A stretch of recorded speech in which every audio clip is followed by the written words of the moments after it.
Hey Jesse. Hey Rob. I have a question for you today.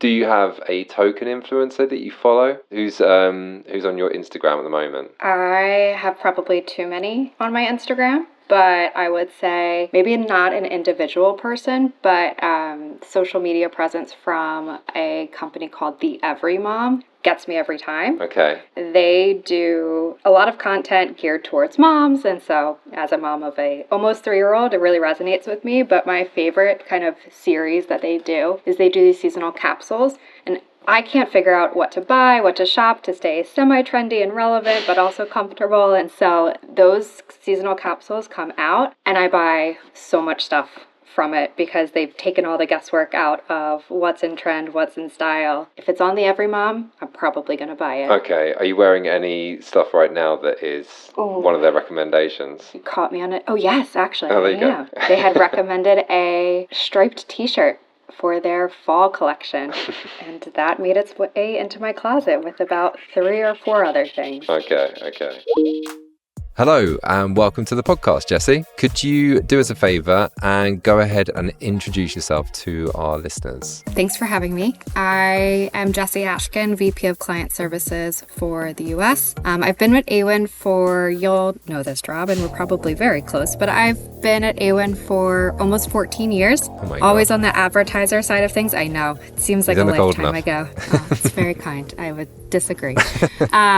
But I am overseeing our managed services teams across North America. We work with some fantastic brands who are really leveraging affiliate marketing as a key growth channel for their brands and for their strategy. And so we're just helping them run everything end to end, from reporting, strategy, partnership recommendations, and management. And really, I see the value of our team and our roles in helping clients to really make sense of this dynamic and ever-evolving space, and making sure that they're setting up their programs and their partnerships for long-term sustainable growth. Yeah, totally makes sense. And for today's episode, it's a bit of a departure from our usual format, to be honest, because we actually recorded this live at Think Tank Americas in Chicago, which was a great experience. What did you make of it, Jesse? Was this first time doing a live podcast, I presume? It was. And it was a great experience. I mean, you definitely helped make it comfortable and a fun experience, working with a pro like you with your podcast expertise. But what did you think of Chicago? No, I loved it. I've been to Chicago a couple of times now, but it's always, I've not been to much of the US, but I've been to Vegas, I've been to New York, I've been to Chicago. Out of those big three, I'd say Chicago's my number one destination. Yeah. Really cool city. It is a cool place. I haven't been to Baltimore yet though. So come on down and visit us. Now, if you want to get a small flavour of what Think Tank was really like out in Chicago, then do check out our highlights episodes from the event. We covered both days and you can find them right in our feed. I actually listened to the highlights on the flight home. Oh, there you go. And can vouch that they were really interesting and a really great way to kind of relive the event. Not to fall asleep to and kind of get through your flight. You know, that they're really short, so the nap came afterwards. But for today's episode, Rob and I spoke to Under Armour about how influencer and creator partnerships are becoming one of their most powerful growth levers.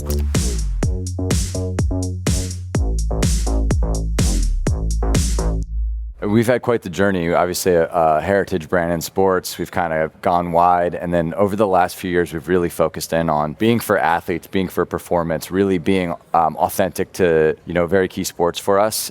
So we've gone in heavy on American football in the US, globally, global football. But really, it's all about performance and athletes and being at the center of their lives and trying to not only inspire them to be their best athlete and best self, but also give them an edge through our technology and performance products. So we're excited that we're very focused on that versus just kind of chasing sports style or trying to be a copycat brand, like really being the thing that we're very authentic and feel very rooted in. That's Dmitry Georgiev, head of media and digital marketing at Under Armour. My role, luckily, is not just an affiliate, it's really full funnel marketing. And so I can kind of see the forest through the trees. I can sort of elevate the story of what affiliate is and should be and how it fits across the funnel. I have the privilege of being able to kind of help the company prioritize our investments and do more with less stories and less products so that we can actually make traction in the marketplace. So we've been very focused on brand first and then key franchises that are going to really bring us forward. I'm excited to kind of bring that data and science to the table as well with my team. So maybe diving a little bit more into where partnerships sit overall, and how do you see affiliates and creators kind of converging to support your strategy? Even 5 years ago, we were athlete. And as you imagine a brand like Under Armour, just what are the athletes you're going to sign? What's the partnerships over time? We obviously have amazing schools like Notre Dame and Wisconsin and Maryland and other leagues that we're a part of. But creator and influencer has become one of the most important levers for us. And so we're actually treating influencers and creators as authenticators, whether that be specialty in the sport that they have, expertise in, or they're just great at driving product relevance in the marketplace. And so we've scaled significantly in the creator and partnership space. We're also using content partners at scale as well to be able to authenticate in either areas around things like, football, run, golf. We're kind of looking at it as a multi-prong approach. It's not just lower funnel, it's really a full funnel approach. But yeah, creators, influencers have become and will continue to be a very big part of our strategy. And so you obviously oversee those different functions within the team. You've got creator, you've got affiliate obviously itself, and other kind of paid media in there. Could you give us like a bit of an oversight as to how you get those teams to collaborate when you've got a campaign to run across the different channels? Honestly, we've been using a media mix model. There's a lot of blind spots in marketing, but affiliate's one of the areas that doesn't typically have blind spots. But what's great about it is through the MMM, we're able to understand things that certain channels wouldn't typically be what you expect them to do. So in influencer, for example, we're able to see that, not only do we know through affiliate links what they're doing, but we know that they have a big role in driving consideration, or they have kind of a hidden ROAS that's really, really strong. We've brought a lot of that, like when I talked about science and bringing measurement to the table, a lot of it's about really helping the company understand the strategy and why these things matter, and not just going off of art and storytelling and gut. It's a little bit of balancing both. Yeah. We're to the point now, though, with creators and partnerships where it's just a given it's going to be part of the plan. It's not just episodic or one time for a particular campaign. So we're really thinking, hey, we're going to launch this new sneaker. What are the creators we're going to use? What are the athletes we're going to use on our roster? How are we going to use partners? And then what does the full frontal, like large scale approach look like? And how does affiliate kind of stack up in terms of what the mixed media modeling is telling you, where the value lies? The highest ROI, obviously, from a sales perspective, but when you kind of measure last click versus MMM, it does lose a little bit of credit, but still the best ROI overall. Yeah. So it's a little bit of like level setting, but I think part of it is also how we decided to use affiliate versus where I think we will start to use more of it. And I think a lot of brands do this, where there's your brand budget, there's your product media kind of mid-funnel budget, there's your performance marketing budget, and there's your affiliate budget, and where we tend to force a ROAS on the affiliate budget versus realizing affiliate's really so many things. And I think that's something this group really understands, that we almost have to retell the story of affiliate internally, but I actually think the industry has a really big opportunity to fix this, because CEOs and C-suite members, they're not really interested in like many details beyond 30 seconds. So sometimes get deduced to affiliates over here. Can I get the 5 to 10 ROAS over here? And I'm like, well, yes, you can. But if we wait to do only that, or if we put the pressure on affiliate to do only that, you're missing out on a lot of opportunities to build the brand, to build demand, to actually use some of the more premium aspects of affiliate. And now that our journey has evolved a bit, we're looking to become more premium. We are not just running to the discount bucket or to the deep discount bucket. We're using it more strategically. I think there's a lot of opportunity within affiliate, within creator, within the world that we're all talking about to really drive the brand forward while still getting a really strong return. Yeah. So that is a little bit of the reshaping of what affiliate means to the minds of leaders too, because we all understand it, are starting to understand it, but not everybody understands it. And so it's easy to get budgets compartmentalized and expectations and KPIs set that will kind of force you to make decisions versus saying, hey, there's a better way to do this. And so we're really trying to evolve that and become more premium. And we really actually think affiliate can play a big role in our premiumization. I really want to ask you, because this comes up in a lot of interviews I speak to, particularly on the brand side, where You are looking to try to educate internally, particularly with senior stakeholders. What's that been like? How have you gone about that with other stakeholders within the business and other teams, functions, departments, merchandising teams, e-commerce teams, about what affiliate is? And has that perception changed over the duration of your kind of years at Under Armour? Yes, it's changed a lot. But what's really interesting about storytelling is that when you're an expert, or you're like people on my team who are like deep experts in these areas, you go to the depths of the detail before you rise up and actually tell the story in a very simple way. You have to almost like reframe it. Like, what's the simplest version of the story? And actually say things that seem super obvious because their perception is different than what it is. And so there'll be examples where we're sure, like, this is a content partner. And then they're like, oh yeah, we know content partnerships. I'm like, well, that's affiliate. And then it kind of goes, oh, that's affiliate? And then I could give 5 examples where the really simple explanation goes a really long way. And then you start to reframe the conversation. So it's actually a powerful lesson in the power of storytelling and not trying to outsmart everyone with the detail.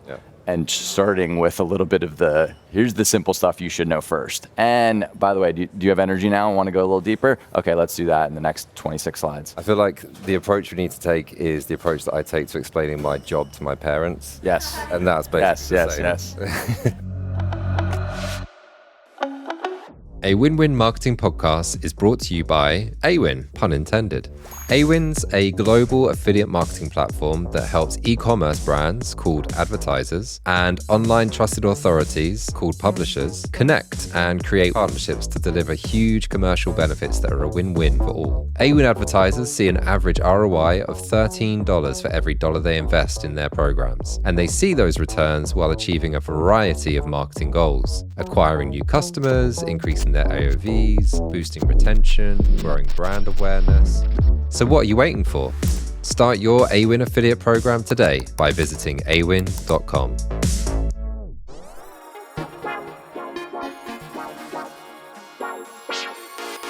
One area I wanted to dive into your strategy, which has been really exciting as a TERP alumni, is your partnerships with the students, athletes, but specifically with University of Maryland. So I was wondering if you could tell us a little bit about how that came to be and how that partnership has kind of fit into the performance world and into your creator strategy. Yeah, so one of our pushes internally was we have to activate and utilize the athletes and the schools and the properties and the relationships that we have even more. And so when we were getting very, very bullish on creator and influencer, we started really thinking about the pinnacle expression of the core consumer we want to go reach as a team sport athlete. And so we actually kicked off with Notre Dame and we created a student athlete program where basically all student athletes could join this affiliate creator program. We were really excited to get this off the ground, but we needed the pipes to do it. We need the ability to pay the commissions. It's actually not great for like the star quarterback. It's fantastic for the track athlete, the soccer team, player number 6 that like doesn't get all the NIL money. And so actually when NIL opened, it actually made this an area we can play in, because before we were kind of stuck with utilizing the property as a whole, but we couldn't use individual athletes. You'd have to kind of use a group of them. It'd have to be all these rules around NIL. NIL opened up a lot of that, but we also said, hey, instead of just waiting to sign the hotshot quarterback, what about giving all student athletes the opportunity to actually join this program? And they then can start to actually build their ability to storytell and become an influencer and creator. So we train them in some ways. Some of them are fantastic, and happens to be that, you know, the 4th best women's volleyball player is actually got a bigger following and is way better at storytelling. So we've learned a lot about what you think it is versus what it can be. The other thing is it's become an insights machine. When you put the products in front of the top athletes or all the athletes at a Division I school like Notre Dame or Maryland, you get a lot of truth on what they love, they dislike. They even have helped us name products. Oh, really? Our backpack, the No Way backpack, which feels like nothing when you put it on, no way. We've had an athlete go, no way. And it was like, there's like experience. And then it felt so simple. We're like, we should just call it no way. And it ended up getting traction internally and then became the name of the backpack. That I think is a good example of ways that we've leveraged the athletes to not just be marketing machines for us, but also to give us true insights and have them teach us things we don't know. I mean, when you're trying to win over the 18 to 24 or 16 to 24-year-old team athlete, and you have a bunch of 40 plus people trying to figure it out, you actually have some blind spots. Yeah. So you might want to listen to the consumer you're going after, and these programs have been a big part of it. And we've seen really strong engagement. We've seen passion for the brand. It feels authentic, which I think is a really big part I haven't said enough about in this conversation yet, which is we don't want to just work with people that are churning out product. We want every consumer who sees this content to believe and feel the energy they have for the brand and the product that they're showing for UA, and that's really critical for us too. So that's why sometimes relationships work out, sometimes they don't. But we're not just looking to hawk product; we're looking to drive brand fans, and we kind of feel like the people that are raving about our product need to be doing it in an authentic way. Yeah. How prescriptive are you when you're working with those young athletes in terms of that brand story, and how does it practically work in terms of bringing them aboard and giving them product, and then do you just let them have at it? This is a great topic because we've gone down the route of literally writing scripts. We've gone down the route of sharing like a one-page brief. We've tried to give them the exact product features that they should talk to. And the more prescribed you are, we've found the more prescribed you are, the worse it is. Because they're not talking about the things they want to talk, in the way that they want to talk about it. But at the same time, you can't just say, hey, take this product and just talk about it the way you want. So there's a balance. The balance was somewhere right in the middle. And that was giving them information, but letting them go in the direction they want with the product. And then if there's something you really don't want them to say, just kind of saying, here are your don'ts list. But otherwise, talk about it in a way that you really feel like resonates with you. Yeah. And so we've had some of the best lines come from true, authentic, non-scripted things. Yeah. It's like, oh, I didn't know you had these. Oh my God. Like they try them on, they're doing a unboxing or something. They're trying on product and they were genuinely blown away. It's like they were actually trying them on for the first time and talking about it. And I didn't realize Under Armour made this, or, oh, wow, the stretch of the yoga pants is a lot different than I thought. Oh, it doesn't have seams. Oh, this feels like butter. Like all these things that maybe we would not have said in a scripted brief. And I think everyone can understand how brands will prescribe the hell out of exactly what we want, but the reality is the difference between creative developed by a brand and influencer creative, more and more we see the influencer creative is performing the best. Yeah. It's back to your power of demonstration. You could have given them as talking points, it could be on your website, but hearing them feel it, see it, demonstrate it is key. Down to the creative, do you notice any difference in terms of the types of creative that creators are creating, like in terms of quality, styles, and is there an avenue that you guys have found works best for certain products or certain goals? The easier the product is to demonstrate something unique about it, the most success we've seen. You might have a very good looking t-shirt, but if there's nothing about it that's interesting to storytell around, then it just becomes I love this, the way it looks, and that becomes very generic. But I'll give you an example. So we have a stealth form hat, and this hat is something you can crumble up in a ball and put in your back pocket, take it out, and it just pops right back into form. Well, you can imagine the creators had a field day with this. Everybody had their own way of telling the story. One guy rolled his truck over the hat, and it actually popped right back into form, which I wasn't even sure it would do. It's like the Tesla demo, isn't it? It was unbelievable. He started off by dropping a 100-pound weight on it, and then he's like, let me just roll my car over it, and he rolls his car over, and it popped right back into form. And back to how you can demonstrate these products through these mediums. When we do that, we have a water jug that's been taking off. And it's so funny to hear creators talk about how easy it is to drink water. The amount of things they're able to authentically say about this product, the way you hold it, the way the water pours out, the way it keeps it, all these things about the product that we're kind of giggling about, but we realize, the power of demonstration is coming through in a very significant way. So we're leaning into it. I wanted to just go back to this notion of balancing performance, which is obviously the real infrastructure or the legacy of affiliate that's really well established, but that brand side of it as well. So we know that affiliates often adept at driving efficient performance. How do you balance that with those broader brand and maybe margin goals as well that you're trying to strike a balance between? What we're trying to do is reframe the channel and what it means, but I think about performance marketing. And anyone who runs performance marketing in a very brand first organization knows that performance marketing is a bad word. And I'm on a mission to change that, where it's not a bad word. Performance marketing and affiliate marketing is not bad for your brand. The decisions you make are bad for your brand. So if you're constantly chasing revenue and going to 50, 60% off, and that's the way you leverage performance marketing and affiliate, sure, it's not going to be great long-term for your brand because you're training a consumer to be very promo first. However, if you're using affiliate to drive commissions through partnerships, through all the different ways that are more premium, then actually it benefits the brand. Yeah. So that is a lot of what we're trying to balance now. But we also don't want to just chase creators and partners that are only going to get a strong return for us, because it ends up being a zero-sum game. We end up relying too much on just that as the last click metric. And I think we're reframing the performance marketing and affiliate mix to have different roles at each part of it. So you may require a 3 ROAS for certain tactics. You may require a 2 ROAS.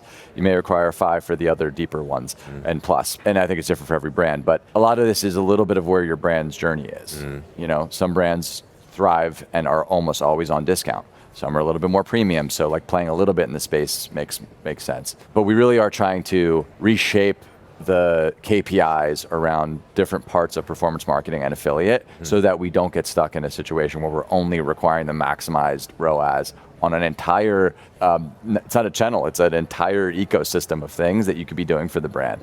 So that's a big part of how we're reframing it. But I also think back to the MMM, it's a great unifier because we actually created a scorecard that every upper funnel, lower funnel, mid funnel channel has a score.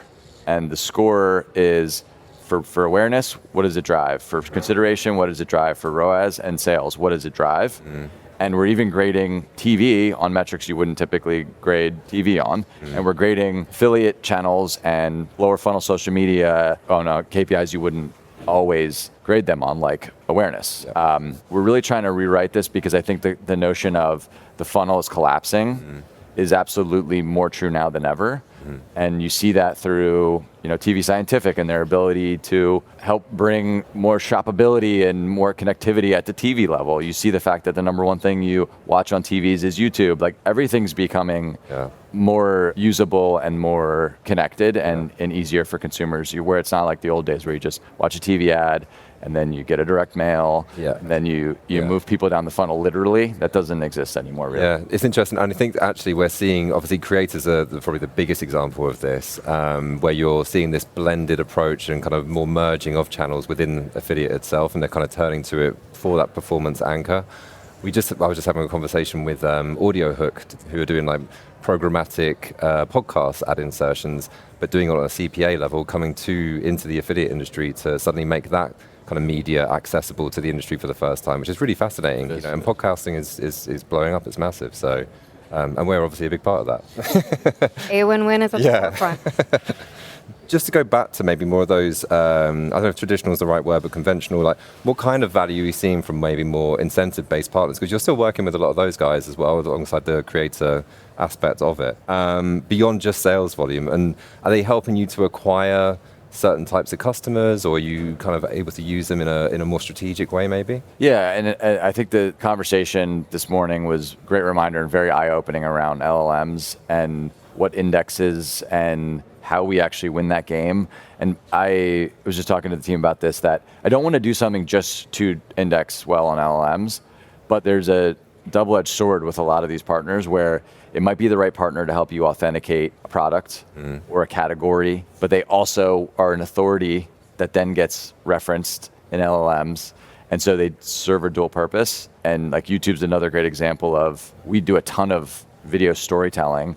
We use creators at scale. Like we need to get that right. And we need to get the Reddits of the world right, because our product's all about innovation and technology and all those things. And no better place to, get that right than a place like Reddit. So yeah, it comes back to trying to make the right authentic decisions that will help elevate the brand and the products that you want to push forward, that you create household names around, but also if they serve a dual purpose and can help accelerate us in the AI game, then don't sleep on that as another reason to be leveraging these partners and not necessarily just chasing a 10 ROAS or whatever the number might be. It sounds like it's more about evolving the strategy and diversifying how you approach the channel rather than just like replacing something, which can often be how the conversation goes. Is that how you're viewing the next stage of the affiliate strategy and creator strategy at Under Armour? Absolutely. We do a ton of testing. I think we need to do even more testing. And quite frankly, what works gets more. What doesn't work starts to get less. So it really has to be dynamic. But again, it's tough sometimes on a Monday to look at results and go, what was the ROAS? What are we doing? And then we have to kind of step back and say, wait a second. We know strategically this is a better decision long-term to make these decisions. This may not get you the 5 ROAS, but let's keep on it. Let's continue to iterate. Let's continue to test in the space. So we're doing a lot of testing. It's definitely an evolution. Where we were with Creator 2 years ago it's like night and day where we are today. I imagine it'll get even more intense and even more scaled. And we have very ambitious plans about it, even in this fiscal year. So yeah, it's an evolution.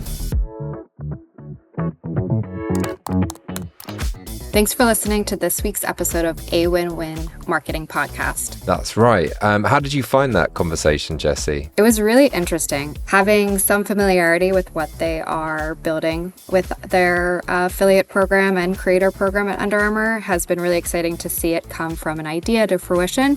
But to me, Dimitri's takes and perspective, just really refreshing and interesting to consider how partnerships are evolving and also how leadership interpret and what they need to hear and to see to feel really confident in this new direction for affiliate programs and partnerships. Yeah, I think it's a really interesting perspective to get on the podcast, and it's kind of what I'd love to get more of is big brands, kind of senior stakeholders who are maybe a bit more elevated away from the channel on the day-to-day, but who clearly are engaged by it, excited by it, and see real value from a strategic perspective on it. And Dimitri's take on the fact of educating his peers in the business and saying, we need to start off with simple explanations, compelling stories that really get their attraction first, and then you can dive into the detail. You don't get kind of all hung up at first, maybe on trying to justify things by getting really nitty gritty into the ROI or tracking technicalities, etc., because that's not how you're going to